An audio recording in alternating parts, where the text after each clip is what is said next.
strong.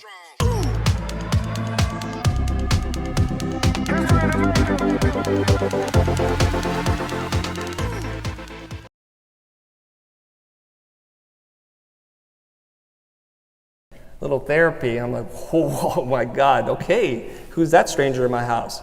So I want to share this quote with you from the Dalai Lama. Whatever brings disaster or harm should be called an enemy. So the ultimate enemy is actually within ourselves.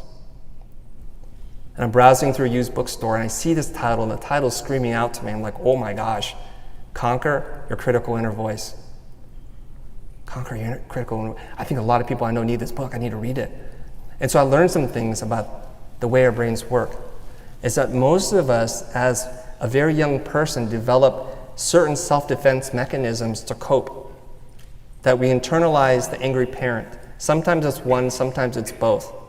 But it's almost always, this is very common with the kids that the psychiatrist works with, Dr. Firestone. That we feel rejection, neglect, or hostility, and we start to internalize this dialogue, and we develop a system to survive. The armor protects us. It gets us through childhood.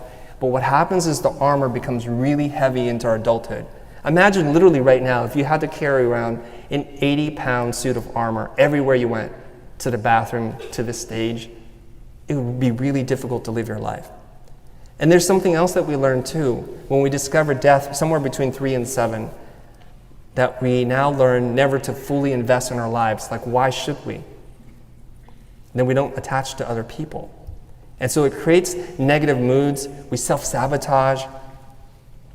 And you know what we do when we get angry at other people. It's usually because we're angry inside about ourselves. So here's what I want you to do. Take out that imaginary piece of paper you don't have. Divide it into 3 even columns. Okay? And we're going to do a little exercise together. You're going to want to do this. I've shared it with people over the phone, and they're almost in tears. Here's how we do it, okay?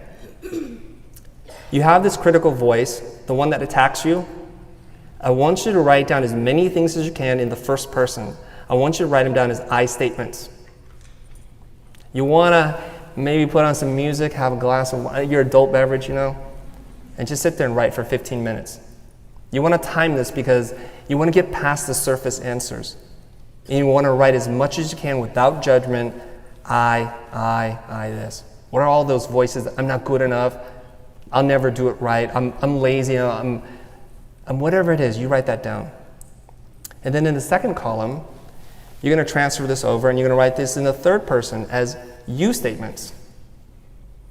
So if you say, I'm not good at this, you're going to now say, you are not good at this. And after you write them all down, what you need to do is you need to read them out loud. You need to read them aloud, okay? And then you need to feel it and hear it and feel it. Usually what happens is this little revelation moment happens. You start to identify that voice now is not your own. So who do you associate with saying this to you? And most often, it will be one of your parents. So what this exercise allows us to do is to create separation between the voices that we have in our head, our true voice and the critical voice. And it brings awareness to it so that we can make a decision now, do we want to listen to this voice or not? And then what I want you to do in the third column is to rewrite it in your true voice, the real me, the one that's nurturing, loving, compassionate, and supportive. The I statements back again, okay? This allows you to recognize, to choose, and then to interpret it differently. I'll give you a couple of quick examples. The light's flashing, I get it. Here's example number 1. And this is my own, okay? I'm being vulnerable here with you guys, all right? I'm a really slow reader. You are a really slow reader. You should work harder and be more like your cousin. It's my mom. I love my mom. Everything's good. I'm just letting you know how this works. It's like, what is the true voice? What does it really mean? I need to find something better in there. Well, I read slowly because I absorb more of what I read. It's what makes me a good teacher. Here's another example, okay? I don't deserve the followers I have on Instagram. I don't know why people follow me.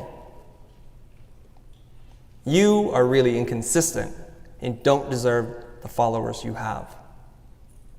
And then the true voice, the one that's compassionate. Despite not being consistent, people find my content and story inspiring? Okay, we're almost here at the end. So I want to have you guys try this out too. This is the extra part here. Is I want you to try to think about how your critical voice dictates what you do at social functions, at a new business meeting, public speaking, when you have a client that's underwhelmed or angry, when you're budgeting work. Write them down. And then try to write it using the real you. What would you do if you weren't a